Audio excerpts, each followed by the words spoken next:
Hello everyone, welcome to study zone. ಇವತ್ತಿನ ತರಗತಿಯಲ್ಲಿ daily ಒಂದೊಂದು ಕ್ವಶನ್ ಪೇಪರ್ ಏನು KPSCU ಸಾಲ್ವ್ ಮಾಡ್ತಿದ್ದೀವಿ. ಅದೇ ರೀತಿ ಇವತ್ತು 7ನೇ ಕ್ಲಾಸು ಕಳೆದ 6 ತರಗತಿಗಳನ್ನು ಯಾರು ನೋಡಿಲ್ಲ ನೋಡ್ಕೊಂಬನ್ನಿ. ಆಲ್ರೆಡಿ 600 ಕ್ವಶನ್ಸು, ಇವತ್ತು ಸೇರಿದರೆ 700 ಕ್ವಶನ್ಸ್ ಆಗ್ತವೆ. ಯಾಕಂದರೆ KPSC ಪ್ಯಾಟ್ರನ್ ಬಿಟ್ಟು ಹೋಗಲ್ಲ ಅನ್ನೋದು ನಿಮಗೆ ಗೊತ್ತಾಗುತ್ತೆ. ಓಕೆನಾ? ಇಂಟರ್ಲಿಂಕ್ ಇರೋ ಥರನೇ ಕ್ವಶನ್ಸ್ ಕೇಳಿದ್ದಾನೆ. ಬೇಕಾದ್ರೆ ನೀವು ಇಷ್ಟು ಪೇಪರ್ನ ನೋಡ್ಕೊಂಡು ಬನ್ನಿ. ಅದಕ್ಕೆಲ್ಲ ಇಂಟರ್ಲಿಂಕ್ ಇರೋ ಥರನೇ ಆ ಟಾಪಿಕ್ ಕೇಳಿದಾನೆ ಅಂದರೆ ನೆಕ್ಸ್ಟ್ ಪೇಪರಲ್ಲೂ ಕೂಡ ಅದೇ ಟಾಪಿಕಲ್ಲೇ ಇನ್ನು ಸ್ವಲ್ಪ ಡೆಪ್ತಾಗಿ ಅದನ್ನೇ ಬೇರೆ ರೀತಿಯಲ್ಲಿ ಈ ರೀತಿ ಕೇಳ್ತಿರ್ತಾನೆ. ಓಕೆನಾ? ನಿಮಗೆ ಅದು ಗೊತ್ತಾಗುತ್ತೆ. ಅದಕ್ಕೋಸ್ಕರ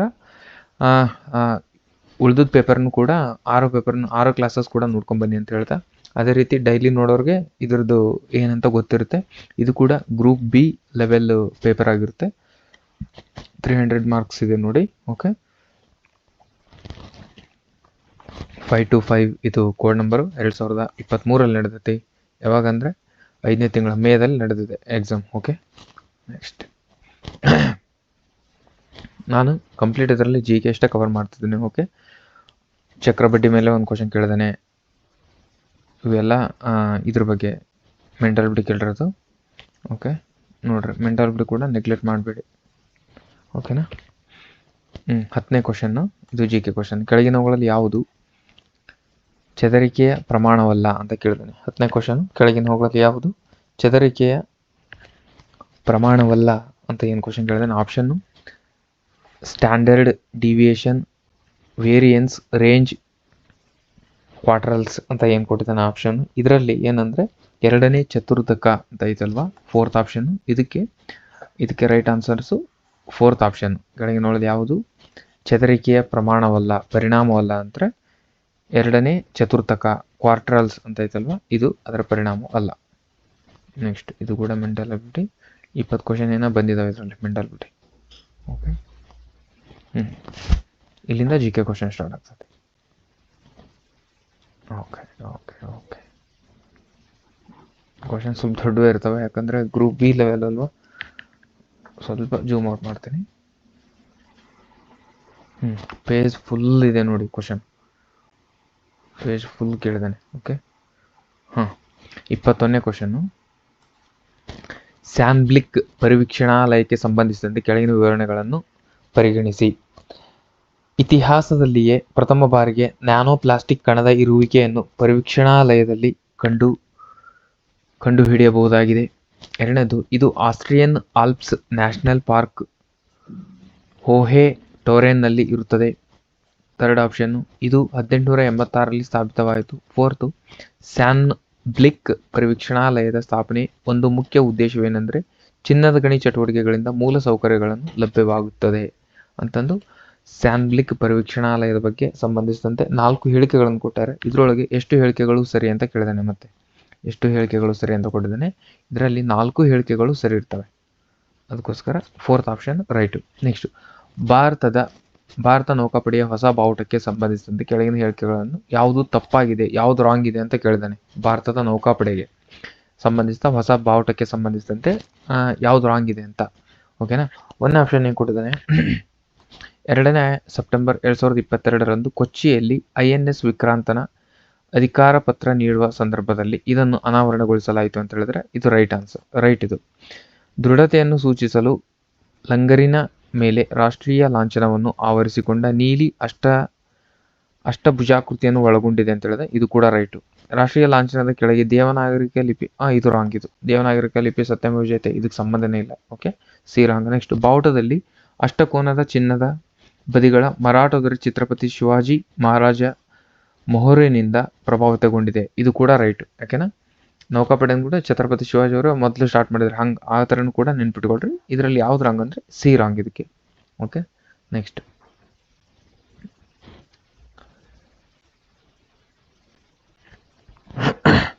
ಇದು ಕೂಡ ದೊಡ್ಡ ಕ್ವಶನ್ ಇದೆ. INS ಅರಿಹಂತ್ಗೆ ಸಂಬಂಧಿಸಿದಂತೆ ಕೆಳಗಿನ ಹೇಳಿಕೆಗಳನ್ನು ಪರಿಗಣಿಸಿ. ಇದು ಸಮುದ್ರದಡಿಯಲ್ಲಿ ಕಾರ್ಯಾಚರಣೆ ಮಾಡಬಲ್ಲ ಬೀರುಗುಂಡಿನ ಅಣು ಅಥವಾ INS ಜಲಾಂತರ್ಗಾಮಿ ಹಡಗು ಆಗಿದೆ ಅಂತ 1ನೇ ಆಪ್ಷನ್ ಕೊಟ್ಟಿದ್ದಾನೆ. 2ನೇ ಆಪ್ಷನ್, ಇದು ಅಕ್ಟೋಬರ್ 14, 2022ರಂದು ಪರಮಾಣು ಸಾಮರ್ಥ್ಯದ ಕ್ಷಿಪಣಿಯ ಉಡಾವಣೆ ಪ್ರದರ್ಶಿಸುತ್ತದೆ? ಸಿ. ಜಲಂತರ ಹಡಗನ್ನು ಜುಲೈ 2009ರಂದು ಪ್ರಾರಂಭಿಸಲಾಯಿತು. ಡಿ. ಆಗಸ್ಟ್ 2016ರಲ್ಲಿ ಇದನ್ನು ಭಾರತದ ನೌಕಾಪಡೆಗೆ ಸೇರಿಸಿಕೊಳ್ಳಲಾಯಿತು ಅಂತಂದು 4 ಆಪ್ಷನ್ ಕೊಟ್ಟಿದ್ದಾರೆ. ಇದಕ್ಕೆ ಕೆಳಗಿನವುಗಳಲ್ಲಿ ಯಾವುದು ರಾಂಗ್ ಇದೆ ಅಂತ ಕೇಳಿದ್ರು. INS ಸರಿಯಂತ ಬಗ್ಗೆ ಸಂಬಂಧಿಸಿದಂತೆ ಕೆಳಗಿನವುಗಳಲ್ಲಿ ಯಾವುದು ರಾಂಗ್ ಇದೆ ಅಂತ ಕೇಳಿದ್ರೆ ಇದರಲ್ಲಿ ಯಾವುದು ರಾಂಗ್ ಇಲ್ಲ, ಎಲ್ಲ ಹೇಳಿಕೆಗಳು ಸರಿ ಇದಾವೆ. INS ಸರಿಯಂತ ಇದನ್ನು ಆಗಸ್ಟ್ 2016ರಲ್ಲಿ ಸೇರಿಸಿಕೊಂಡ್ರು, ಇದು ಕೂಡ ರೈಟು. ಜಲಂತರ ಹಡಗು ಜುಲೈ 2019ರಂದು ಪ್ರಾರಂಭಿಸಲಾಯಿತು. ನೆಕ್ಸ್ಟು ಇದು ಅಕ್ಟೋಬರ್ 14, 2022ರಂದು ಪರಮಾಣು ಸಾಮರ್ಥ್ಯದ ಕ್ಷಿಪಣಿ ಉಡಾವಣೆ ಪ್ರದರ್ಶಿಸಿತು, ಇದು ಕೂಡ ರೈಟು. ಇದು ಸಮುದ್ರದಡಿ ಕಾರ್ಯಾಚರಣೆ ಮಾಡಬಲ್ಲ ಬೀರುಗುಂಡಿನ ಅಣು ಅಥವಾ INS ಜಲಾಂತರ್ಗಾಮಿ ಹಡಗು ಅಂತ ಹೇಳಿದಾರಲ್ವ, ಇದು ಕೂಡ ರೈಟ್. 4 ಹೇಳಿಕೆಗಳು ಕೂಡ ರೈಟ್ ಇದಕ್ಕೆ. ಓಕೆ, ನೆಕ್ಸ್ಟ್ 24ನೇ ಕ್ವಶನ್ ಏನು ಕೇಳಿದಾನಂದ್ರೆ, ಶಿವಾಜಿಯ ಬೋಧಕ ಯಾರು? ಶಿವಾಜಿಯ ಬೋಧಕ ಯಾರು ಅಥವಾ ಗುರು ಯಾರು ಅಂತಂದು ಕೇಳಬೇಕು. ಸ್ವಲ್ಪ ಟ್ರಾನ್ಸ್ಲೇಷನ್ ಮಿಸ್ಟೇಕ್ ಆಗಿದೆ. ಅದು ಬೋಧಕ ಯಾರು? ರಾಮದಾಸ್, ದಾದಾಜಿ ಕೊಂಡದೇವ, ನಿಮ್ಗೆಲ್ರಿಗೂ ಗೊತ್ತು ದಾದಾಜಿ ಕೊಂಡದೇವ ಶಿವಾಜಿಯ ಗುರು, ರೈಟ್. ಶಾತವಾಹನರ ಅಧಿಕೃತ ಭಾಷೆ ಯಾವುದು? ಶಾತವಾಹನರ ಅಧಿಕೃತ ಭಾಷೆ ಸಂಸ್ಕೃತ, ಪ್ರಾಕೃತ, ಮರಾಠಿ, ಕನ್ನಡ ಅಂತ ಕೊಟ್ಟಿರ್ತಾರೆ. ಶಾತವಾಹನರ ಅಧಿಕೃತ ಭಾಷೆ ಪ್ರಾಕೃತ. ಅದ್ರ ಇಂಟರ್ಲಿಂಕ್ಗೆ ಮತ್ತೆ ಪ್ರಾಕೃತ ಇಂಟರ್ಲಿಂಕ್ಗೆ ಮತ್ತೆ ಈ ಕ್ವಶನ್ ಕೇಳಿದೆ ನೋಡ್ರಿ. ಪ್ರಾಕೃತ ಭಾಷೆಯ ಬೃಹತ್ ಕಥಾ ಗ್ರಂಥವು ಬರೆದವರು ಯಾರು? ಪ್ರಾಕೃತ ಭಾಷೆಯ ಬೃಹತ್ ಕಥಾ ಗ್ರಂಥವನ್ನು ಬರೆದವರು ಗುಣಾಢ್ಯ. ಕದಂಬರ ನಾಣ್ಯವನ್ನು ಹೆಸರಿಸಿ. ಕದಂಬರ ನಾಣ್ಯ ಅವ್ರ ಕಾಲದಲ್ಲಿ ಯಾವ ನಾಣ್ಯ ಇತ್ತು ಅಂತ. ಪದ್ಮಟಂಕ, ಗಂಡಬೇರುಂಡ, ಗದ್ದೆಣ, ದುಮ್ರ, ದ್ರಮ್ರ ಅಂತ ಕೊಟ್ಟಿದ್ದೇನೆ. ಪದ್ಮಟಂಕ ಇದೇನಿದಲ್ವಾ ಇದು ಕದಂಬರ ನಾಣ್ಯವಾಗಿರ್ತದೆ. ಓಕೆ, ಇಂಗ್ಲೀಷಲ್ಲಿ ಬೇಕಂದವರು ವಿಡಿಯೋ ಪಾಸ್ ಮಾಡಿಕೊಂಡು ನೋಡ್ಕೋಬೋದು. ಹಾಗೆ ಇದ್ರ PDF ಟೆಲಿಗ್ರಾಮ್ ಚಾನಲ್ ಹಾಕ್ತೀನಿ. ಡಿಸ್ಕ್ರಿಪ್ಷನಲ್ಲಿ ಟೆಲಿಗ್ರಾಮ್ ಚಾನಲ್ ಲಿಂಕ್ ಇರುತ್ತೆ, ಅದ್ರ ಥ್ರೂ ಜಾಯ್ನ್ ಆಗಿ. ಹಾಗೆ ಆ ಕ್ಲಾಸಸ್ ನಿಮಗೆ ಇಷ್ಟ ಆಗ್ತಿದ್ರೆ ಲೈಕ್ ಮಾಡಿ, ಅದೇ ಸಬ್ಸ್ಕ್ರೈಬ್ ಆಗಿ ಕ್ಲಾಸಸ್ ನೋಡಿ ಅಂತ ಹೇಳ್ತಾ, ಇನ್ನೂ ಯಾರು ಸಬ್ಸ್ಕ್ರೈಬ್ ಆಗಿಲ್ಲ ಅವ್ರಿಗೆ ಸಬ್ಸ್ಕ್ರೈಬ್ ಮಾಡಿ. ಹಾಗೆ ನಿಮ್ಮ ಹುಡುಗರು ಯಾರಾದರೂ ಕಾಂಪಿಟೇಟಿವ್ ಫೀಲ್ಡ್ಗೆ ಓದ್ತಿದ್ರೆ ಅವ್ರಿಗೂ ಕೂಡ ಈ ವಿಡಿಯೋನ ಕಳಿಸಿ ಅಂತ ಹೇಳ್ತಾ, ಸೆಕೆಂಡ್ ಕ್ವಶನ್ ಏನಂದರೆ, ನೆಕ್ಸ್ಟ್ ಕ್ವಶನು 28ನೇ ಕ್ವಶನು, ಗಂಗಾ ಮತ್ತು ಯಮುನಾ ದೋಅಬ್ ಪ್ರದೇಶದ ಮೇಲೆ ಆಧಿಪತ್ಯ ಸ್ಥಾಪಿಸಿದ ರಾಷ್ಟ್ರಕೂಟರ ಪ್ರಥಮ ಅರಸ ಯಾರು?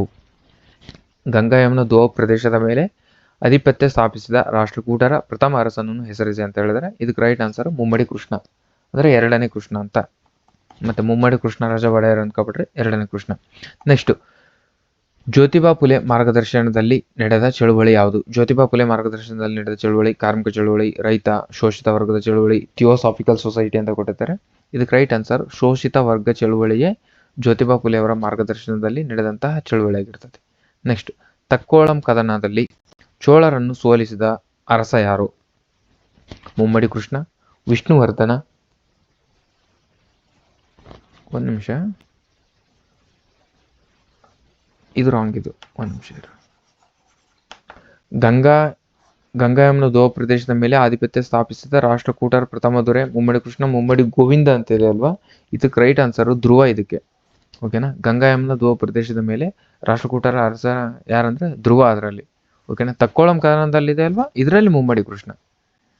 ತಕ್ಕೋಳಂ ಕದನದಲ್ಲಿ ಚೋಳರನ್ನು ಸೋಲಿಸಿದ ಅರಸ ಯಾರಂದ್ರೆ, ತಕ್ಕೋಳಂ ಕದನದಲ್ಲಿ ಚೋಳರನ್ನು ಸೋಲಿಸಿದ ರಾಷ್ಟ್ರಕೂಟರ ಅರಸ ಯಾರಂತ ಕೇಳಿದ್ರೆ ಮುಮ್ಮಡಿ ಕೃಷ್ಣ ಅಥವಾ 2ನೇ ಕೃಷ್ಣ. ನೆಕ್ಸ್ಟ್, ಬಲ್ಬನ್ನನನ್ನು ನಾಯಿಬ್ ಇ ಮಮಾಲಿಕತ್ ಎಂದು ನೇಮಿಸಿದವರು? ಬಲ್ಬನ್ನನನ್ನು ನಾಯಿಬ್ ಇ ಮಮಾಲಿಕತ್ ಎಂದು ನೇಮಿಸಿದವರು ಸುಲ್ತಾನ್ ನಾಸಿರುದ್ದೀನ್ ಮೊಹಮ್ಮದ್. ಸುಲ್ತಾನ್ ನಾಸಿರುದ್ದೀನ್ ಮೊಹಮ್ಮದ್ ಇದರಲ್ಲ ಇವರೇ. ನೆಕ್ಸ್ಟ್, ಯಾವ ಸುಲ್ತಾನನನ್ನು ಜಗದ್ಗುರು ಎಂದು ಕರೆಯುತ್ತಾರೆ? 2ನೇ ಇಬ್ರಾಹಿಂ, ಹಸನ್ ಗಂಗು ಬಹುಮತ್ ಶಾ, ಸಿಕಂದರ್ ಲೋಧಿ, ಯೂಸಿಫ್ ಆದಿಲ್ ಶಾ ಅಂತ ಇದೆ ಅಲ್ವಾ. ಯಾವ ಸುಲ್ತಾನನ್ನು ಜಗದ್ಗುರು ಎಂದು ಕರೀತಾರೆ ಅಂದರೆ 2ನೇ ಇಬ್ರಾಹಿಂ ಆದಿಲ್ ಶಾ ಆಯ್ತು ಅಲ್ವ, 1ನೇ ಆಪ್ಷನ್ ಇದು ರೈಟ್ ಆನ್ಸರ್. ನೆಕ್ಸ್ಟ್, ದಕ್ಷಿಣ ಭಾರತದ ಯಾವ ರಾಜ್ಯವು ಹೆಚ್ಚಿನ ಸಂಖ್ಯೆಯಲ್ಲಿ ಇತರ ರಾಜ್ಯಗಳೊಡನೆ ಗಡಿ ಹಂಚಿಕೊಂಡಿದೆ ಅಂತ ಕೇಳಿದ್ರೆ 6 ರಾಜ್ಯಗಳನ್ನು ಗಡಿ ಹಂಚಿಕೊಂಡಿರೋದೇ ಕರ್ನಾಟಕ. ಓಕೆ, ಅದಕ್ಕೆ ರೈಟ್ ಆನ್ಸರ್ ಕರ್ನಾಟಕ. ಇದು ಆಂಧ್ರ ಪ್ರದೇಶ ಅವೆಲ್ಲ ಇವೆರಡು 5 ರಾಜ್ಯ, ದೆಹಲಿ ಅದಕ್ಕಿಂತ ಕಡಿಮೆ 2 3 ಬರ್ತದೆ. ಹಂಗೆ 6 ರಾಜ್ಯಗಳು ಗಡಿ ಹಂಚಿಕೊಂಡಿರೋದು ಯಾವುದಂದ್ರೆ ಕರ್ನಾಟಕ. ನೆಕ್ಸ್ಟ್, ಯಾರು ರಾಜಧಾನಿಯನ್ನು ಇಕ್ಕೇರಿಯಿಂದ ಬೀದನೂರಕ್ಕೆ ಬದಲಾಯಿಸಿದರು? ಯಾರು ರಾಜಧಾನಿಯನ್ನು ಇಕ್ಕೇರಿಯಿಂದ ಬೀದನೂರಕ್ಕೆ ಬದಲಾಯಿಸಿದ್ರು ಅಂದರೆ ವೀರಭದ್ರ ನಾಯಕ, ವೆಂಕಟಪ್ಪ ನಾಯಕ, ಶಿವಪ್ಪ ನಾಯಕ, ಚಿಕ್ಕ ವೆಂಕಟಪ್ಪ ನಾಯಕ್ ಅಂತ ಹೇಳಿದಾರಲ್ವ. ಇದರಲ್ಲಿ 30ನೇ ಕ್ವಶನ್ಗೆ ವೀರಭದ್ರ ನಾಯಕ್ ಅಂತ ಏನಿದೆ ಒಂದನೇ ಆಪ್ಷನ್ ಇದೆ. ಇಕ್ಕೇರಿಯಿಂದ ಬೀದನೂರಿಗೆ ಬದಲಾಯಿಸ್ತಾರೆ ಇವರು ರಾಜಧಾನಿಯನ್ನು. ಗಜಶಾಸ್ತ್ರದ ಕರ್ತೃ ಭೂತುಗ, ಚಾವುಂಡರಾಯ, ನೀತಿ ಮಾರ್ಗ, ಶ್ರೀ ಪುರುಷ. ಇದರಲ್ಲಿ ಶ್ರೀ ಪುರುಷ ಗಜಶಾಸ್ತ್ರದ ಕರ್ತೃ. ಓಕೆ,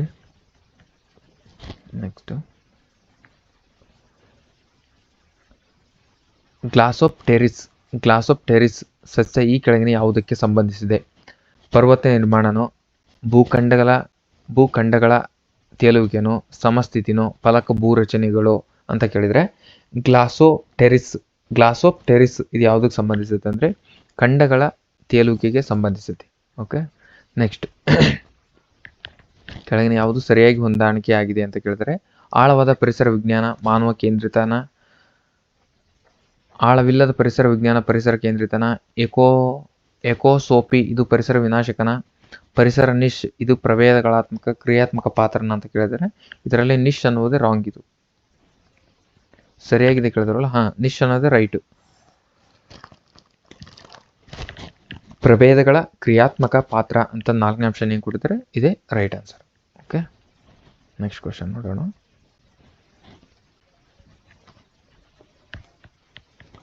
COP27 2022 ಎಲ್ಲಿ ನಡೀತು? ಗ್ಲಾಸ್ಗೋ ಇದು 28 ಇದು. ಓಕೆ, ಶ್ರಮ್ ಇಲ್ ಶೇಕ್ ಅಂತ ಇದೆಯಲ್ವಾ, ಇದು COP27. ಹಾಗಾದರೆ COP29 ಎಲ್ಲಿ ನಡೀತು ಅಂತಂದು ಕಮೆಂಟ್ ಮಾಡಿರಿ. ಓಕೆ, COP29 ಎಲ್ಲಿ ನಡೀತು ಅಂತ ಕಮೆಂಟ್ ಮಾಡಿರಿ. ಇದು ನಡೆದೈತಿ ಇವಾಗಲೇ. ನೆಕ್ಸ್ಟ್ ಕ್ವಶನ್ ಬಂದರೆ COP29 ಬಗ್ಗೆನೇ ಬರಬೇಕು. ನೆಕ್ಸ್ಟ್ ಸ್ವಾಭಾವಿಕ levees hooks demoiselles, next karsts fluvial aeolian coastal ಅಂತ ಇಷ್ಟು ಆಪ್ಷನ್ ಕೊಟ್ಟಿದ್ದಾರೆ. ಇದಕ್ಕೆ ರೈಟ್ ಆನ್ಸರ್ ಯಾವುದಂದ್ರೆ ಇನ್ನೊಂದಕ್ಕೆ ಸ್ವಾಭಾವಿಕ ಲೆವಿಸ್ ಅಂದರೆ ಇದು ಫ್ಲೋವಿಲ್ ಕಂಡು ಬರುತ್ತಲ್ವ, ಇದಕ್ಕೆ ಸ್ವಾಭಾವಿಕ ಲೆವಿಸ್ ಅಂತಾರೆ. ಹ್ಯೂಮ್ಸ್ ಅಂದರೆ ಇದು ಕಾರ್ಸ್ಟ್ ಅಂತ ಬರುತ್ತಲ್ವ, ಕ್ರಸ್ಟ್, ಇದಕ್ಕೆ ಹ್ಯೂಮ್ಸಿಗೆ ಸಂಬಂಧಿಸತಿ. ಹುಕ್ಸ್ ಇದು ಯಾವುದಕ್ಕೆ ಸಂಬಂಧಿಸದೆ ಅಂದರೆ ಕೋಸ್ಟಲಿಗೆ ಸಂಬಂಧಿಸತಿ. ಏಲಿಯನ್ ಇದು ಡೆಮಾಯುಸೆಲ್ಸ್ಗೆ ಸಂಬಂಧಿಸಿದೆ. ಹಂಗಂದ್ರೆ 3ನೇ ಆಪ್ಷನ್ ರೈಟ್ ಆನ್ಸರ್ ಇದಕ್ಕೆ. ಓಕೆ, ನೆಕ್ಸ್ಟ್ ಇದು ಜಿಯೋಗ್ರಫಿ ಸಂಬಂಧಿಸಿದ, ಫಿಸಿಕಲ್ ಜಿಯೋಗ್ರಫಿಗೆ. ಕೆಳಗಿನ ಯಾವುವು ಒಂದು ರೂಪಾಂತರ ಶಿಲೆ ಅಲ್ಲ? ರೂಪಾಂತರ ಶಿಲೆ ಯಾವುದಲ್ಲ ಅಂತ ಕೇಳ್ತಿದ್ರೆ ಸ್ಲೇಟು, ಮಾರ್ಬಲ್ಲು, ಶೀಳು ಶಿಲೆ, ನೆಕ್ಸ್ಟ್ ಸಂಘಟಿತ ಅಂತ ಕೊಟ್ಟಿದ್ದಾರಲ್ವ, ಇದಕ್ಕೆ ರೈಟ್ ಆನ್ಸರು ಸಂಘಟಿತ ಅಂತ ಇದೆ ಅಲ್ವಾ, ಇದಕ್ಕೆ 4th ಆಪ್ಷನ್ ರೈಟ್. ಇದು ರೂಪಾಂತರ ಶಿಲೆ ಅಲ್ಲ, ಉಳಿದು 3 ಕೂಡ ರೂಪಾಂತರ ಶಿಲೆಗಳು.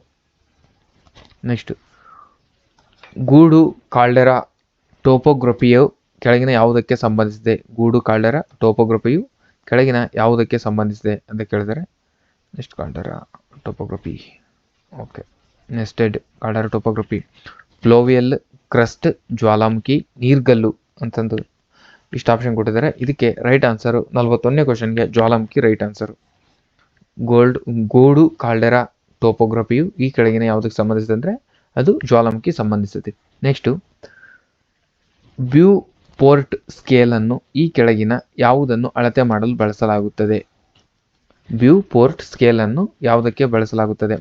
ಮಾರುತಗಳ ವೇಗನ, ಸೂರ್ಯಕಿರಣಗಳನ್ನ, ಗಾಳಿಯ ಒತ್ತಡ, ಆರ್ದ್ರತೆ ಅಂತ ಕೇಳಿದರೆ ಮಾರುತಗಳ ವೇಗವನ್ನು ಅಳೆಯಲು ವ್ಯೂ ಪೋರ್ಟ್ ಸ್ಕೇಲ್ ಅನ್ನು ಬಳಸಲಾಗುತ್ತದೆ. ಓಕೆ, ನೆಕ್ಸ್ಟ್ ಇದು ಕೂಡ ಇಂಟರ್ಲಿಂಕ್ ಕ್ವಶನ್ ನೋಡ್ರಿ. ಮೊನ್ನೆ ಪೇಪರಲ್ಲಿ ಇದು ಮಾತಾಡೀನಿ, ಇದರಲ್ಲಿ ಮತ್ತೆ ಅದೇ ಥರ ಮತ್ತೆ ಕ್ವೆಶನ್ ಬಂದಿದೆ. ಸೇಮ್ ಅವಾಗನು ಭೂಮಿಗೆ ಸಂಬಂಧಿಸಿದಂಗೆ ಬಂದಿತ್ತು, ಈ ಥರನೇ ಪರ್ಸೆಂಟೇಜ್ ವೈಸ್ ಮತ್ತು ಈಗನೂ ಕೂಡ ಅದೇ ಥರ ಬಂದಿದೆ. ಭೂಮಿಯ ಇದರಲ್ಲಿ ಯಾವುದು ಹೊಂದಿಕೆ, ಯಾವುದು ರಾಂಗ್ ಅಂತ ಕೇಳ್ತೇನೆ. ಭೂಮಿಯ ಹೊರಪದರದಲ್ಲಿ ಅಲ್ಯೂಮಿನಿಯಂ ಎಷ್ಟಿರುತ್ತೆ? 8.32 ಹೌದು, ಕರೆಕ್ಟ್. ಭೂಮಿಯ ಹೊರಪದರದಲ್ಲಿ ಆಕ್ಸಿಜನ್ ಪ್ರಮಾಣ 37 ಅಲ್ಲ, ಇದು 21% ಏನೋ ಬರುತ್ತೆ. ಓಕೆನಾ, ಇದು ರಾಂಗ್ ಈಗ ಆನ್ಸರ್, ಅಂದರೆ ಇದೇ ರೈಟ್ ಆನ್ಸರ್. ಈಗ ಭೂಮಿಯ ಹೊರಪದರದಲ್ಲಿರುವ ಕಬ್ಬಿಣ ಅಂಶ 5% ರೈಟ್. ಭೂಮಿಯ ಹೊರಪದರದಲ್ಲಿನ ಸಿಲಿಕಾನ್ ಅಂಶ 27.72 ಇದು ಕೂಡ ರೈಟ್. ಓಕೆನಾ, ನೆಕ್ಸ್ಟ್ ಭೂರಚನಾ ಸರೋವರ, ಸೀಳು ಕಣಿವೆ ಸರೋವರ, ಕುಳಿ ಸರೋವರ, ನೀರ್ಗಲ್ಲು ಸರೋವರಗಳಿಗೆ ಸಂಬಂಧಿಸಿದಂಗೆ ಅದರದ್ದು ಲಕ್ಷಣ ಕೊಟ್ಟಿದ್ದಾನೆ. ಅದು ಯಾವ ಸರೋವರಕ್ಕೆ ಸಂಬಂಧಿಸಿದೆ ಅಂತ ಹೇಳಬೇಕು. ಈಗ ಭೂರಚನಾ ಸರೋವರ ಇದು ಯಾವುದಕ್ಕೆ ಸಂಬಂಧಿಸುತ್ತೆ ಅಂದರೆ ಟಿಟಿಕಾಕ ಸರೋವರ, ಇದು ಭೂರಚನಾ ಸರೋವರ ಆಗಿರ್ತದೆ. ಟಿಟಿಕಾಕ ಸರೋವರ ಇದು ಭೂರಚನಾ ಸರೋವರ ಆಗಿರ್ತದೆ. ಓಕೆ, ನೆಕ್ಸ್ಟು ಸೀಳು ಕಣಿವೆ ಸರೋವರ ಅಂತ ಇದೆಯಲ್ವಾ, ಇದು ಮಲಾವಿ ಸರೋವರ ಐತಲ್ವಾ, ಇದು ಸೀಳು ಕಣಿವೆ ಸರೋವರ. ಕುಳಿ ಸರೋವರ ಇದು ಟೋಬಾ ಸರೋವರ, ಕುಳಿ ಸರೋವರ ಆಗಿದ್ದು. ಕೆಂಪು ಡೋಣೆ ಸರೋವರ ನೀರ್ಗಲ್ಲು ಸರೋವರ ಅಂತ ಅದು ಅದರ ಲಕ್ಷಣ ಆಗಿರ್ತದೆ. ನೀರ್ಗಲ್ಲು ಸರೋವರ ಲಕ್ಷಣ ಕೆಂಪು ಇದು ಕಾಣ್ತಲ್ವಾ, ಕೆಂಪು ಡೋಣೆ ಸರೋವರವು ಇದು ನೀರ್ಗಲ್ಲು ಸರೋವರ ಆಗಿರ್ತದೆ. ಅಂದ್ರೆ ಎರಡನೇ ಆಪ್ಷನ್ ರೈಟ್. ನೆಕ್ಸ್ಟ್ 45ನೇ ಕ್ವಶನ್, ಭಾರತದ ವಾಯುವ್ಯ ಪ್ರದೇಶದಲ್ಲಿ ಚಳಿಗಾಲದ ಮಳೆಯನ್ನು ಉಂಟು ಮಾಡುವ ವಾಯುರಾಶಿಗಳ ಕೆಳಗಿನ ಯಾವುದರ ಅಂಗವಾಗಿದೆ? ಇದು ಕೂಡ ರಿಪೀಟ್ ಕ್ವಶನ್ ನೋಡ್ರಿ. ಇದು ಮೊನ್ನೆ ಒಂದು ಪೇಪರಲ್ಲಿ ಬಿಡಿಸಿದ್ದೆ, ಇದರಲ್ಲೂ ಕೂಡ ಸೇಮ್ ಬಂದಿದೆ, ನಿನ್ನೆ ಅನ್ಕೊಂತೀನಿ. ಓಕೆ, ಭಾರತದ ವಾಯುವ್ಯ ಪ್ರದೇಶದಲ್ಲಿ ಚಳಿಗಾಲದ ಮಳೆಯನ್ನು ಉಂಟು ಮಾಡುವ ವಾಯುರಾಶಿಯು ಇದು ಪಶ್ಚಿಮ ಮಾರುತಗಳ ಪಲ್ಲಟ ಆ ಮಾರುತಗಳಿಂದ ಬರ್ತದೆ. ಓಕೆ, ನೆಕ್ಸ್ಟ್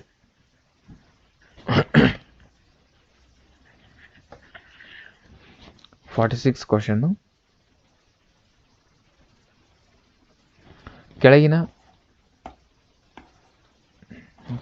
ಕೆಳಗಿನ ಯಾವ ಸ್ಥಳದಲ್ಲಿ ಶೋಂಪೇನ್ ಬುಡಕಟ್ಟು ಕಂಡುಬರುತ್ತದೆ? ನೀಲಗಿರಿ ಬೆಟ್ಟನ, ಈಶಾನ್ಯಗಳ ಬೆಟ್ಟದಲ್ಲಿನ, ಅಥವಾ ನಿಕೋಬಾರ್ಸ್ ದ್ವೀಪದಲ್ಲಿನ ಅಂತ ಕೇಳಿದರೆ, ಇದರಲ್ಲಿ ಶೋಂಪೇನ್ ಬುಡಕಟ್ಟು ಕಂಡು ಬರೋದಿಲ್ಲಂದ್ರೆ ನಿಕೋಬಾರ್ ದ್ವೀಪದಲ್ಲಿ ಕಂಡು ಬರ್ತದೆ.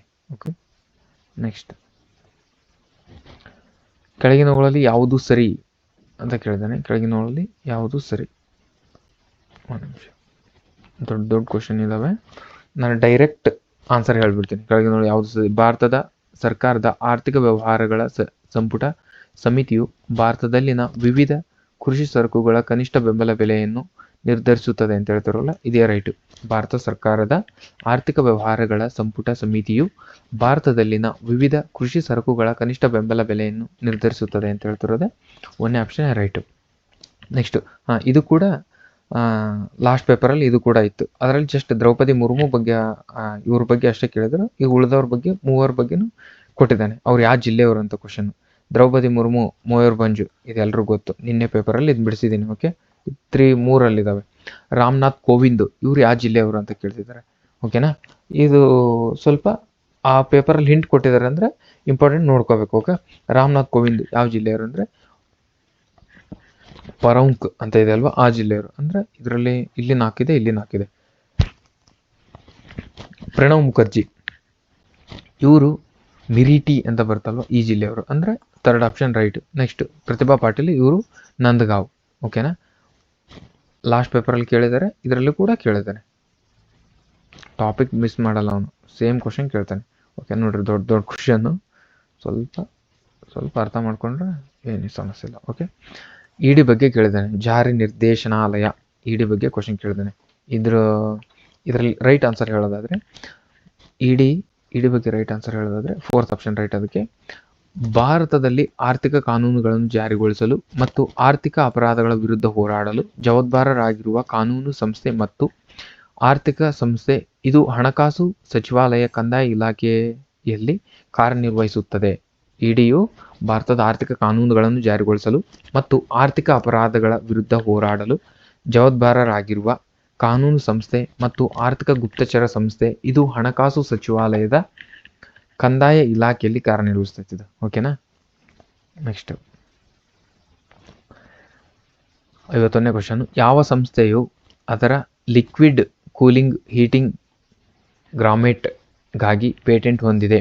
ಯಾವ ಸಂಸ್ಥೆಯು ಅದರ ಲಿಕ್ವಿಡ್ ಕೂಲಿಂಗ್ ಮತ್ತು ಹೀಟಿಂಗ್ ಗಾರ್ಮೆಂಟ್ಗಾಗಿ LCHG ಗಾಗಿ ಪೇಟೆಂಟ್ ಅನ್ನು ಹೊಂದಿದೆ? DRDOನ, ಇಸ್ರೋನ, ಭಾರತೀಯ ನೌಕಾಪಡೆನ, ಹಿಂದೂಸ್ತಾನ್ ಏರೋನಾಟಿಕ್ ಲಿಮಿಟೆಡ್ ಅಂತ ಅಂದರೆ ಇಸ್ರೋ.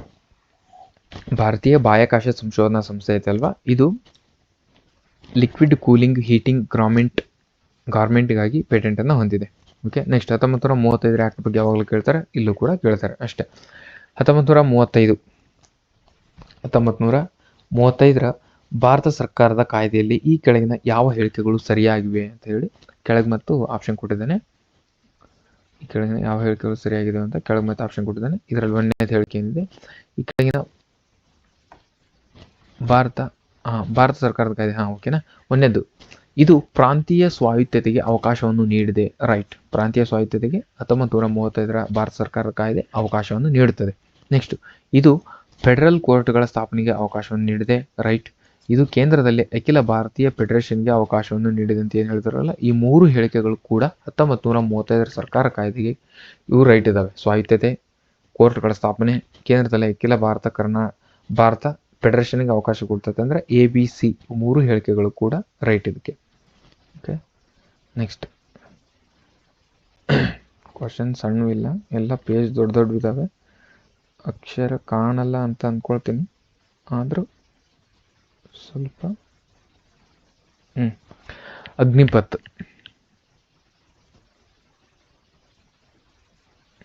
ಅಗ್ನಿಪಥ್, ಗರೀಬಿ ಕಲ್ಯಾಣ ರೋಜ್ಗಾರ್ ಅಭಿಯಾನ, PM ಕಿಸಾನ್, ಡಿಜಿಟಲ್ ಇಂಡಿಯಾ ಅಂತಂದು 4 ಯೋಜನೆ ಕೊಟ್ಟಿದ್ದಾರೆ. ಅವು ಯಾವಾಗ ಸ್ಟಾರ್ಟ್ ಆದವು ಅಂತ ಹೇಳ್ಬೇಕು ಇವಾಗ, ರೈಟ್. ಅಗ್ನಿಪಥ್ ಯೋಜನೆ ಯಾವಾಗ ಸ್ಟಾರ್ಟ್ ಆಯಿತು? ಇದು 2022ರಲ್ಲಿ ಸ್ಟಾರ್ಟ್ ಆಯಿತು ಅಗ್ನಿಪಥ್. ಗರೀಬ್ ಕಲ್ಯಾಣ್ ರೋಜ್ಗಾರ್ ಯೋಜನೆ ಇದು 2020. PM ಕಿಸಾನ್ ಇದು 2019. Digital India 2015. ಹಾಗಿದ್ರೆ ಇದರಲ್ಲಿ ಯಾವ್ದು ಆಪ್ಷನ್ ರೈಟ್ ಆಗುತ್ತೆ ನೋಡಿ? 3ನೇ ಆಪ್ಷನ್ ರೈಟ್ ಆಗುತ್ತೆ. ಓಕೆನಾ? ನೆಕ್ಸ್ಟ್, ಕೆಳಗಿನ ಯಾವ 2 ಕೇಂದ್ರಾಡಳಿತ ಪ್ರದೇಶಗಳನ್ನು ಇತ್ತೀಚೆಗೆ 1 ಕೇಂದ್ರಾಡಳಿತ ಪ್ರದೇಶಗಳಾಗಿ ವಿಲೀನಗೊಳಿಸಲಾಯಿತು? ದಾದ್ರಾ ನಗರ ಹವೇಲಿ, ದಿಯು ಮತ್ತು ದಮನ್. ಯಾವ 2 ಕೇಂದ್ರಾಡಳಿತ ಪ್ರದೇಶಗಳನ್ನು ಮಿಕ್ಸ್ ಮಾಡಿದ್ರೆ ಅಂತ ಕ್ವಶನ್ ಕೇಳ್ತಿದ್ದಾನೆ. ಓಕೆನಾ? ದಾದ್ರಾ ನಾಗರ ಹವೇಲಿ, ದಿಯು ಮತ್ತು ದಮನ್, ಅಂಡಮಾನ್ ನಿಕೋಬಾರ್, ಪುದುಚೇರಿ ಅಂತ ಕೊಟ್ಟಿದ್ದಾನೆ. ಇದಕ್ಕೆ A and B right answer. A and B. ಇಲ್ಲಿ A and B. Easy question. ಭಾರತದಲ್ಲಿ ಕೈಮಗ್ಗ ನೇಕಾರರು ಗೌರವಿಸಲು ರಾಷ್ಟ್ರೀಯ ಕೈಮಗ್ಗ ದಿನ ಆಗಸ್ಟ್ 7 ರಾಷ್ಟ್ರೀಯ ಕೈಮಗ್ಗ ದಿನ. ಭಾರತದ ರಾಷ್ಟ್ರೀಯ ಕಾಂಗ್ರೆಸ್ನ ಪ್ರಥಮ ಮಹಿಳಾ ಅಧ್ಯಕ್ಷರು ಯಾರು? ಭಾರತದ ರಾಷ್ಟ್ರೀಯ ಕಾಂಗ್ರೆಸ್ಸಿನ ಪ್ರಥಮ ಮಹಿಳಾ ಅಧ್ಯಕ್ಷರು. ಲೇಡೀಸ್ ಅಂತ ಬಂದರೆ ಅದು ಸ್ವಲ್ಪ ಇಂಪಾರ್ಟೆನ್ಸ್ ಜಾಸ್ತಿನೇ ಇರ್ತದೆ, ಅದನ್ನು ಸರಿ ನೋಡ್ಕೋಬೇಕು. ಇದು ಯಾವುದಂದ್ರೆ ಅನ್ನಿ ಬೆಸೆಂಟ್. Next 59ನೇ question. ಶೀರ್ಷಿಕೆ ಹಣದುಬ್ಬರಕ್ಕೆ ಸಂಬಂಧಿಸಿದಂತೆ ಈ ಕೆಳಗಿನ ಹೇಳಿಕೆಗಳನ್ನು ಪರಿಗಣಿಸಿ. ಶೀರ್ಷಿಕೆ ಹಣದುಬ್ಬರಕ್ಕೆ ಸಂಬಂಧಿಸಿದಂತೆ ಈ ಕೆಳಗಿನ ಹೇಳಿಕೆಗಳನ್ನು ಪರಿಗಣಿಸಿ. ಹೆಚ್ಚು ಅಸ್ಥಿರವಾಗಿರುವ ಸರಕುಗಳನ್ನು ಹೊರತುಪಡಿಸಿ ಇದು ಹಣದುಬ್ಬರ ಅಳತೆಯಾಗಿದೆ. ಹೆಚ್ಚು ಅಸ್ಥಿರವಾಗಿರುವ ಸರಕುಗಳನ್ನು ಹೊರತುಪಡಿಸಿ ಇದು ಹಣದುಬ್ಬರದ ಅಳತೆಯಾಗಿದೆ. ಗ್ರಾಹಕ ಬೆಲೆ ಸೂಚ್ಯಂಕ ಸಂಯೋಜಿತ CPIC ಆಧಾರಿತ ಶೀರ್ಷಿಕೆ ಹಣದುಬ್ಬರವು ಕಳೆದ 5 ವರ್ಷಗಳಿಂದ ಕುಸಿಯುತ್ತಿರುವ ಪ್ರವೃತ್ತಿ ತೋರಿಸುತ್ತಿದೆ ಅಂತ ಕೊಟ್ಟಿದ್ದಾನೆ. 59ನೇ ಕ್ವಶನ್ಗೆ A ಮತ್ತು B ಎರಡೂ ಅಲ್ಲ, ಇದಕ್ಕೆ ಎರಡು ರಾಂಗ್ ಆನ್ಸರ್ ಇದು. ಓಕೆ, ನೆಕ್ಸ್ಟ್ 57ನೇ ಕ್ವಶನ್ನು. ನಗರ ಸರ್ಕಾರದ ಸೂಚ್ಯಂಕ 2021ರ ಪ್ರಕಾರ ಡ್ಯಾಶ್ ರಾಜ್ಯವು ಮಹಾರಾಷ್ಟ್ರ ಮತ್ತು ಗೋವಾ ಜೊತೆಗೂಡಿ ಸಂಯುಕ್ತ ಶ್ರೇಯಾಂಕದಲ್ಲಿ ಅಗ್ರಸ್ಥಾನದಲ್ಲಿದೆ. ನಗರ ಸರಕಾರದ ಸೂಚ್ಯಂಕ 2021ರ ಪ್ರಕಾರ ಮಹಾರಾಷ್ಟ್ರ ಮತ್ತು ಗೋವಾ ಜೊತೆಗೂಡಿ ಸಂಯುಕ್ತ ಶ್ರೇಯಾಂಕದಲ್ಲಿ ಯಾವುದು ಅಗ್ರಸ್ಥಾನದಲ್ಲಿ ಐತೆ ಅಂತಂದರೆ ಗುಜರಾತ್. ಅವಾಗ 2021 ಸೆನ್ಸಸ್ ಕೇಳ್ತಿದ್ದಾನೆ. ನೆಕ್ಸ್ಟ್, ಯಾವ ಮಸೂದೆ ಮಹಿಳೆಯರ ಕನಿಷ್ಠ ವಿವಾಹ ವಯಸ್ಸನ್ನು 18ರಿಂದ 21ಕ್ಕೆ ಪ್ರಸ್ತಾವಿಸಿದೆ? ಬಾಲ್ಯ ವಿವಾಹ ನಿಷೇಧ ಕಾಯ್ದೆ 2021, ಬಾಲ್ಯ ವಿವಾಹ ನಿಷೇಧ ಕಾಯ್ದೆ 2020, 22, 19 ಅಂತ ಕೊಟ್ಟಿದ್ದಾನೆ. ಇದಕ್ಕೆ 2021 ಬಾಲ್ಯ ವಿವಾಹ ನಿಷೇಧ ಕಾಯ್ದೆ ತಿದ್ದುಪಡಿ ಮಸೂದೆ ಮಹಿಳೆಯರ ಕನಿಷ್ಠ ವಿವಾಹ ವಯಸ್ಸನ್ನು 18ರಿಂದ 21ಕ್ಕೆ ಏರಿಸಿದ್ದಾರೆ. ಓಕೆನಾ? ನೆಕ್ಸ್ಟ್, ಭಾರತದಲ್ಲಿ ಆತ್ಮನಿರ್ಭರ ಭಾರತ ಅಭಿಯಾನ ಪ್ರಕಾರ ಸ್ವಾವಲಂಬನೆಯ ಸ್ತಂಭವನ್ನು ಕಂಡುಹಿಡಿಯಿರಿ. ಕೃಷಿ ಉತ್ಪಾದನೆಯಲ್ಲಿ ಹೆಚ್ಚಳ, ಕೈಗಾರಿಕಾ ಉತ್ಪಾದನೆಯಲ್ಲಿ ಹೆಚ್ಚಳ, ಆರ್ಥಿಕ ವ್ಯವಸ್ಥೆಯ ತಂತ್ರಜ್ಞಾನ ಚಾಲಿತವಾಗಿರಬೇಕು ಮತ್ತು ಹಿಂದಿನ ನೀತಿಗಳನ್ನು ಆಧರಿಸಬಾರದು. ನೆಕ್ಸ್ಟ್, ಜನಸಂಖ್ಯೆ ನಿಯಂತ್ರಣ ಮತ್ತು ಆರ್ಥಿಕ ಅಭಿವೃದ್ಧಿ ಅಂತಂದು 4 ಆಪ್ಷನ್ ಕೊಟ್ಟಿದ್ದಾನೆ. ಇದಕ್ಕೆ ರೈಟ್ ಆನ್ಸರ್ ಏನಂದರೆ ಕೈಗಾರಿಕಾ ಉತ್ಪಾದನೆಯಲ್ಲಿ ಹೆಚ್ಚಳ ಆಗ್ತದೆ. ಇದು ಭಾರತದ ಆತ್ಮನಿರ್ಭರ ಭಾರತ ಅಭಿಯಾನ ಪ್ರಕಾರ ಸ್ವಾವಲಂಬನೆ ಸ್ತಂಭವನ್ನು ಕಂಡುಹಿಡಿಯಲು ಮಾರ್ಗವಾಗುತ್ತದೆ. ಓಕೆ, ನೆಕ್ಸ್ಟ್, ಸಾಮಾನ್ಯ ಸಮತೋಲನ ಸಿದ್ಧಾಂತವು ಮೊದಲ ಬಾರಿಗೆ ಯಾರಿಂದ ಅಭಿವೃದ್ಧಿಪಡಿಸಲಾಯಿತು? ಲಿಯನ್ ವಾರ್ಸಲ್ 1874ರಲ್ಲಿ, ಲಿಯೋನೆಲ್ ಮೆಕೆಂಜಿ 1950ರ ದಶಕದಲ್ಲಿ, ಕೆನ್ನಾತ್ ಆರೋ 1950ರ ದಶಕದಲ್ಲಿ, ರೆಗಾರ್ಡ್ ಡೆಬ್ರೋ 1950ರಲ್ಲಿ ಅಂತ ಕೊಟ್ಟಿದ್ದಾನೆ. ಇದಕ್ಕೆ ಲಿಯಾನ್ ವಾರ್ಲಸ್ 1884ರಲ್ಲಿ ಏನಾಗುತ್ತೆ ಅಂದರೆ ಸಾಮಾನ್ಯ ಸಮತೋಲನ ಸಿದ್ಧಾಂತ ಮೊದಲ ಬಾರಿಗೆ ಅಭಿವೃದ್ಧಿಪಡಿಸಲಾಗ್ತದೆ.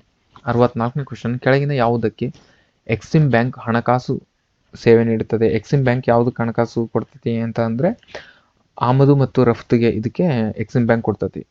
ದೊಡ್ಡ ಪ್ರಮಾಣದ ಕೈಗಾರಿಕೆ ಮತ್ತು ಸಣ್ಣ ಪ್ರಮಾಣದ ಕೈಗಾರಿಕೆ ಸಿಡ್ಬಿ ಬ್ಯಾಂಕ್ ಕೊಡ್ತೈತಿ. ಸಿಡ್ಬಿ. ಓಕೆ, ಕೃಷಿಗೆ ನಬಾರ್ಡ್, ಇದು ಗೊತ್ತಿರುತ್ತೆ ನಿಮಗೆ. ಓಕೆ, ನಬಾರ್ಡ್ ಅಂತ ಬಂತು. ನೆಕ್ಸ್ಟ್ ಅಲ್ಲಿ ನಬಾರ್ಡ್ ಬಗ್ಗೆನೇ ಕೇಳಿದೆ ನೋಡ್ರಿ. ನಬಾರ್ಡನ್ನು ವಿಸ್ತರಿಸಿ ಅಂದರೆ national national bank for agricultural ಎಲ್ಲೈತಪ್ಪ, national bank for agricultural and rural development ನಬಾರ್ಡ್ನ ವಿಸ್ತೃತ ರೂಪ. ನೆಕ್ಸ್ಟ್, ಸರ್ಕಾರೇತರ ಸಂಸ್ಥೆಯು ದೌರ್ಬಲ್ಯವೆಂದರೇನು? ಸರ್ಕಾರೇತರ ಸಂಸ್ಥೆಯು ದೌರ್ಬಲ್ಯವೆಂದರೆ ಅಂತ ಕೇಳಿದಾನೆ ಸೀಮಿತ ಆರ್ಥಿಕ ಸಂಪನ್ಮೂಲಗಳು, ಸೀಮಿತ ಸಾಂಸ್ಥಿಕ ಸಾಮರ್ಥ್ಯ, ಸಾಕಷ್ಟು ಅಂತರ್ ಸಾಂಸ್ಥಿಕ ಸಮನ್ವಯದ ಕೊರತೆ. ಮೇಲಿನ ಎಲ್ಲ ಹೇಳಿಕೆಗಳು ಸರಿ ಅಂತ ಕೊಡ್ತೀನಿ. ಇದಕ್ಕೆ ಮೇಲಿನ ಎಲ್ಲ ಹೇಳಿಕೆಗಳು ಕೂಡ ಸರ್ಕಾರೇತರ ಸಂಸ್ಥೆಯ ದುರ್ಬಲಕ್ಕೆ ಸಂಬಂಧಿಸಿವೆ.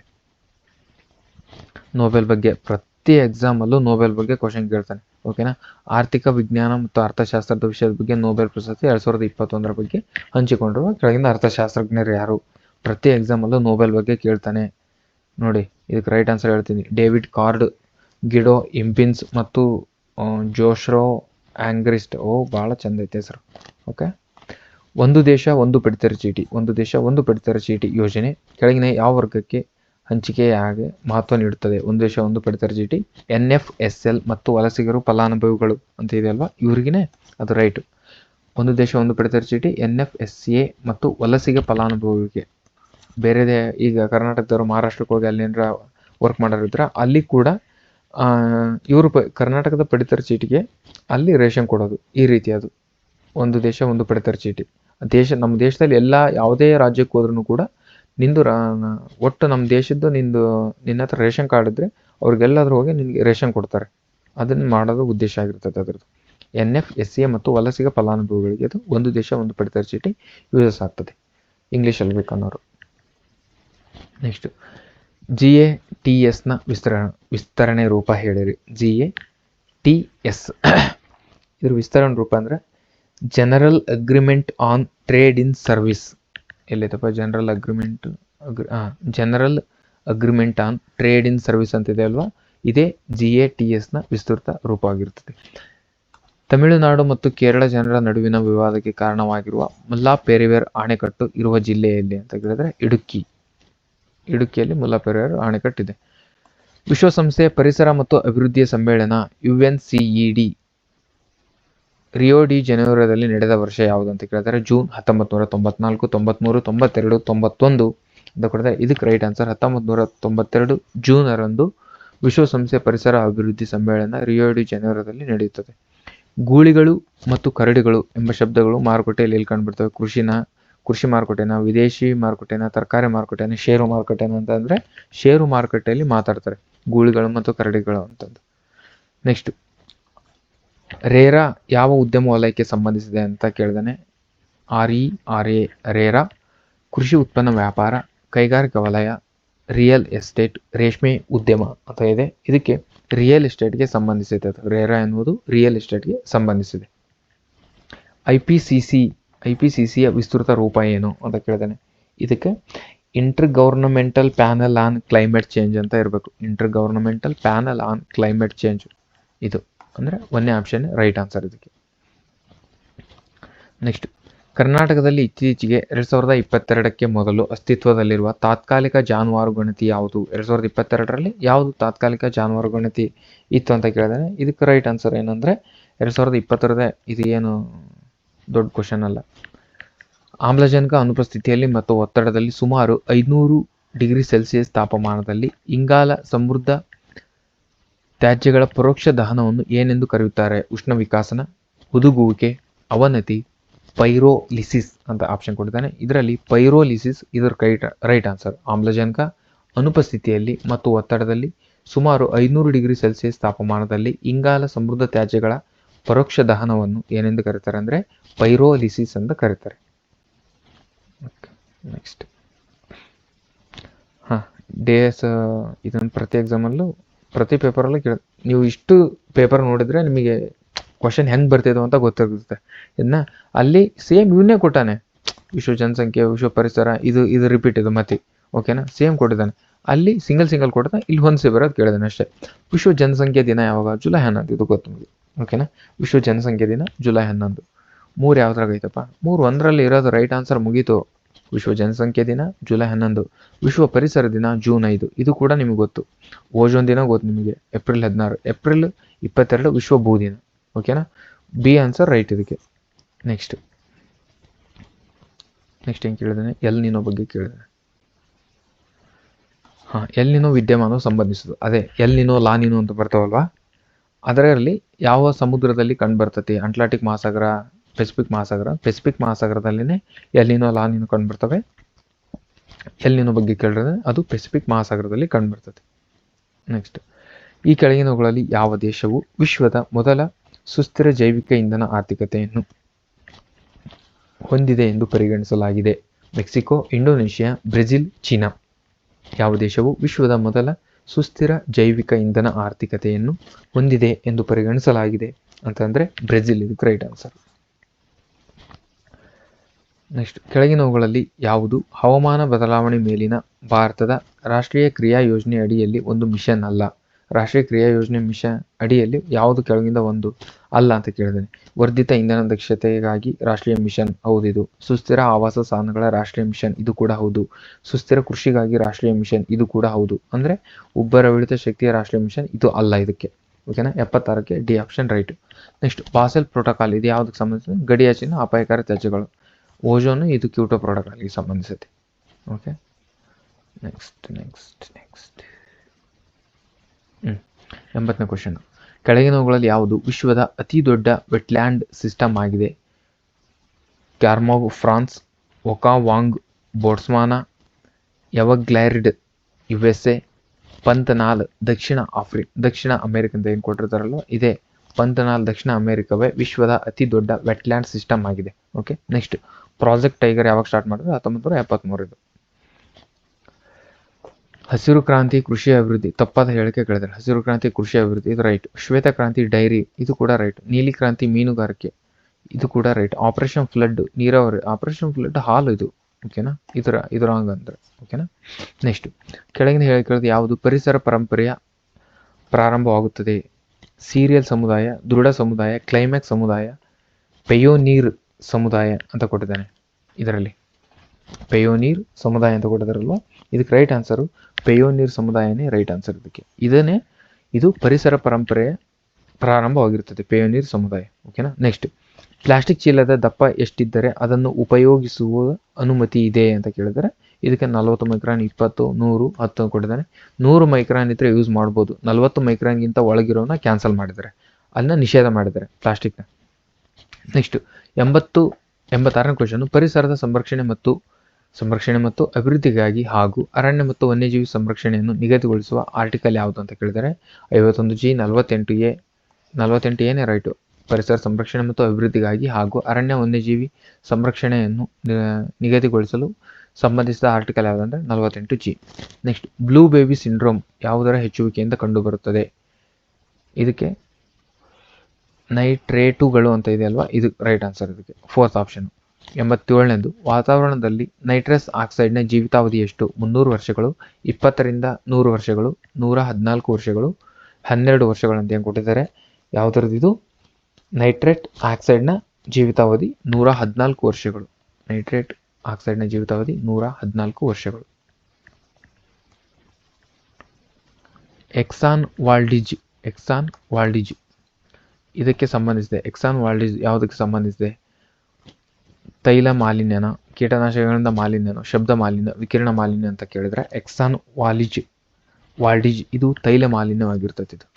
ನೆಕ್ಸ್ಟ್, ರಾಮ್ಸರ್ ಕನ್ವೆನ್ಷನ್ ಇದರ ಸಂಬಂಧಿಸಿದೆ, ಇದು ವೆಟ್ಲ್ಯಾಂಡ್ಗೆ ಸಂಬಂಧಿಸಿದೆ. ಯಾವ ವರ್ಷದಲ್ಲಿ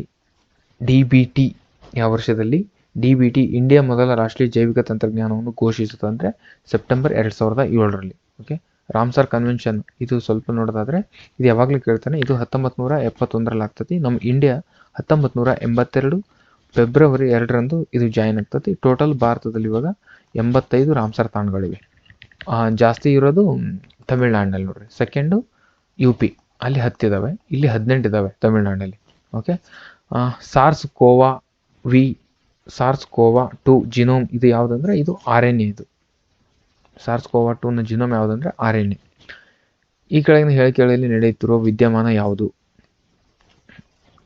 ಉಷ್ಣದ ಅತಿಗೆಂಪು ವಿಕಿರಣಗಳನ್ನು ಹೀರಿಕೊಳ್ಳುವ ಹೆಚ್ಚಿನ ಪ್ರಮಾಣದ ಅನಿಲ ಅಣುಗಳ ಕಾರಣದಿಂದಾಗಿ ಹವಾಮಾನದ ವ್ಯವಸ್ಥೆಯ ಮೇಲೆ ಪರಿಣಾಮ ಬೀರುತ್ತದೆ. ಇದು ಆಲ್ಫಾ ಕಿರಣನೋ, ಓಜೋನೋ, ಬೀಟಾ ಕಿರಣನೋ, ಹಸಿರುಮನೆ ಅನಿಲನೋ ಅಂತ ಕೇಳಿದರೆ ಇದಕ್ಕೆ ಹಸಿರುಮನೆ ಅನಿಲ ರೈಟ್ ಆನ್ಸರ್. ಉಷ್ಣದ ಅತಿಗೆಂಪು ವಿಕಿರಣಗಳನ್ನು ಹೀರಿಕೊಳ್ಳುವ ಹೆಚ್ಚಿನ ಪ್ರಮಾಣದ ಅನಿಲ ಅಣುಗಳ ಕಾರಣದಿಂದ ಹವಾಮಾನದ ವ್ಯವಸ್ಥೆ ಮೇಲೆ ಪರಿಣಾಮ ಬೀರೋದು ಹಸಿರುಮನೆ ಅನಿಲ ಇದು. ನೆಕ್ಸ್ಟ್ 18 ವರ್ಷಕ್ಕಿಂತ ಕಡಿಮೆ ವಯಸ್ಸಿನ ಮಕ್ಕಳಿಗೆ ಶಿಫಾರಸು ಮಾಡಲಾದ ಲಸಿಕೆ ಯಾವುದು? 18 ವರ್ಷಕ್ಕಿಂತ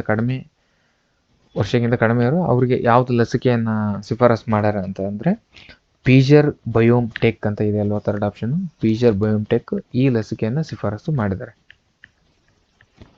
ನೆಕ್ಸ್ಟ್ ಕೆಳಗಿನವುಗಳಲ್ಲಿ ಪ್ರೀಬಯೋಟಿಕ್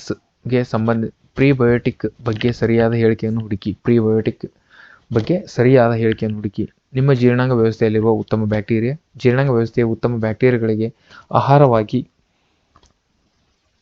ಕಾರ್ಯನಿರ್ವಹಿಸುವ ವಿಶೇಷ ಸಸ್ಯ ಫೈಬರ್ಗೆ ಪ್ರೀಬಯೋಟಿಕ್ ಅಂತ ಕರಿತೀವಿ. ಜೀರ್ಣಾಂಗ ವ್ಯವಸ್ಥೆಯ ಉತ್ತಮ ಬ್ಯಾಕ್ಟೀರಿಯಾಗಳಿಗೆ ಆಹಾರವಾಗಿ ಕಾರ್ಯನಿರ್ವಹಿಸುವ ವಿಶೇಷ ಸಸ್ಯ ಫೈಬರ್ಗೆ ಪ್ರೀಬಯೋಟಿಕ್ ಎಂದು ಕರಿತೀವಿ. ಓಕೆನಾ. ನೆಕ್ಸ್ಟ್ ಜೈವಿಕ ತಂತ್ರಜ್ಞಾನದಿಂದ ಇನ್ಸುಲಿನ್ ಉತ್ಪಾದನೆಯಲ್ಲಿ ಬಳಸುವ ಬ್ಯಾಕ್ಟೀರಿಯಾ ಯಾವುದು ಅಂದರೆ ಎಸ್ಚೆರಿಚಿಯಾ ಅಂತ ಇದೆ ಅಲ್ವಾ, ಸೆಕೆಂಡ್ ಆಪ್ಷನ್ ಇದೆ ರೈಟ್ ಆನ್ಸರ್. ಅದಕ್ಕೆ ಅದು ಬ್ಯಾಕ್ಟೀರಿಯಾದಲ್ಲಿ ಬಳಸ್ತಾರೆ ಇದನ್ನ ಇನ್ಸುಲಿನ್ ಉತ್ಪಾದನೆಯಲ್ಲಿ. 95ನೇ ಕ್ವಶನ್ನು, ಕೆಳಗಿನ ಯಾವ ಸಸ್ಯದ ಗುಣಲಕ್ಷಣವು ಕೀಟಗಳ ಆಕ್ರಮಣದಿಂದ ರಕ್ಷಿಸುತ್ತದೆ? ನಯವಾದ ಎಲೆಗಳು, ಕೂದಲು ಉಳ್ಳ ಎಲೆಗಳು, ಗಟ್ಟಿಯಾದ ಎಲೆಗಳು, ಚರ್ಮದ ಎಲೆಗಳು. ನಯವಾದ ಎಲೆಗಳು, ಕೂದಲುಳ್ಳ ಎಲೆಗಳು ಅಂತ ಇದೆಯಲ್ಲ. 95ನೇ ಕ್ವಶನ್ಗೆ ಕೂದಲುಳ್ಳ ಎಲೆಗಳು ಸಸ್ಯದ ಗುಣಲಕ್ಷಣಗಳ ಕೀಟಗಳ ಆಕ್ರಮಣದಿಂದ ರಕ್ಷಿಸುತ್ತದೆ. 99ನೇ ಕ್ವಶನು, ವಿಶ್ವದಲ್ಲಿ ಎಮ್ಮೆಗಳನ್ನು ಬೀಜ ಸಂತಾನೋತ್ಪತ್ತಿ ಮಾಡಿದ ದೇಶದ ಮೊದಲ ದೇಶ ಯಾವುದು ಅಂದ್ರೆ ಭಾರತ, USA ಅಂತ ಕೊಡ್ತಾರೆ. ಇದಕ್ಕೆ ರೈಟ್ ಆನ್ಸರ್ ಯಾವುದಂದ್ರೆ ಭಾರತ. ಇದಕ್ಕೆ ಭಾರತದ ಎಮ್ಮೆಗಳನ್ನು ಬೀಜ ಸಂತಾನೋತ್ಪತ್ತಿ ಮಾಡಿದ ಪ್ರಪಂಚದ ಮೊದಲ ದೇಶ ಭಾರತ. IPMನ ಸೂಕ್ತವಾದ ವಿಸ್ತರಣೆಯನ್ನು ಆಯ್ಕೆ ಮಾಡಿ. IPM ಇಂಟಿಗ್ರೇಟೆಡ್ ಪೇಸ್ಟ್ ಮ್ಯಾನೇಜ್ಮೆಂಟ್ ಇದಕ್ಕೆ correct answer. Integrated pest management IPMನ ವಿಸ್ತೃತ ಆಗಿರ್ತದೆ. 97ನೇ ಕ್ವಶನ್, ಕೀಟನಾಶಕಗಳು ಸಾಮಾನ್ಯವಾಗಿ ಡ್ಯಾಶ್ ಮೇಲೆ ದಾಳಿ ಮಾಡುತ್ತವೆ? ನರಮಂಡಲ, ಜೀರ್ಣಾಂಗ ವ್ಯವಸ್ಥೆ, ಉಸಿರಾಟದ ವ್ಯವಸ್ಥೆ, ರಕ್ತ ಪರಿಚಲನೆ ಅಂತ ಕೊಟ್ಟಿದ್ದಾನೆ. ಕೀಟನಾಶಕಗಳು ದಾಳಿ ಮಾಡೋದು ಉಸಿರಾಟ ವ್ಯವಸ್ಥೆಯ ಮೇಲೆ ಕೀಟನಾಶಕಗಳು ದಾಳಿ ಮಾಡ್ತವೆ. ನೆಕ್ಸ್ಟ್ 100ನೇ ಕ್ವಶನ್, ತ್ಯಾಜ್ಯ ನಿರ್ವಹಣೆ ಮತ್ತು ಜೈವಿಕ ಪರಿವರ್ತನೆಯಲ್ಲಿ ವ್ಯಾಪಕವಾಗಿ ಬಳಸಲಾಗುವ ಸೂಕ್ಷ್ಮಾಣು ಜೀವಿಯ ಹೆಸರನ್ನು ಹೆಸರಿಸಿ. ತ್ಯಾಜ್ಯ ನಿರ್ವಹಣೆ ಮತ್ತು ಜೈವಿಕ ಪರಿವರ್ತನೆಯಲ್ಲಿ ವ್ಯಾಪಕವಾಗಿ ಬಳಸಲಾಗುವ ಸೂಕ್ಷ್ಮಾಣು ಜೀವಿ ಯಾವುದು? ಸೂಡೋಮೋನಾಸ್ ಎರುಗಿನೋಸಾ, ಆಸ್ಪರ್ಜಿಲ್ಲಸ್ ನೈಗರ ಅಂತ ಕೇಳಿದ್ರೆ ಅಸ್ಟರ್ಜಿಲ್ಲಸ್ ನೈಗರ್ ಅಂತ ಏನು ಸೆಕೆಂಡ್ ಆಪ್ಷನ್ ಇದೆ ಅದು ತ್ಯಾಜ್ಯ ನಿರ್ವಹಣೆ ಮತ್ತು ಜೈವಿಕ ಪರಿವರ್ತನೆಯಲ್ಲಿ ವ್ಯಾಪಕವಾಗಿ ಬಳಸುವ ಸೂಕ್ಷ್ಮಾಣು ಜೀವಿಯಾಗಿದೆ. ಓಕೆನಾ. ಐ ಹೋಪ್ 100 ಕ್ವಶನ್ಸ್ ಆದವು. ನಿಮಗೆ ಇದು ಯೂಸಸ್ ಆಗ್ತಿದೆ ಅಂತ ಭಾವಿಸ್ತೀನಿ. ಇಲ್ಲಿಗೆ ಕ್ಲಾಸ್ ಎಂಡ್ ಮಾಡ್ತೀನಿ. ಇಲ್ಲಿವರೆಗೂ ನಿಮ್ಮ ಕ್ಲಾಸ್ ನೋಡಿದ್ರೆ ಎಲ್ಲರೂ ಥ್ಯಾಂಕ್ ಯು ವೆರಿ ಮಚ್ ಅಂತ ಹೇಳ್ತಾ ಇಲ್ಲಿಗೆ ಕ್ಲಾಸ್ ಎಂಡ್ ಮಾಡ್ತೀನಿ. Thank you one and all.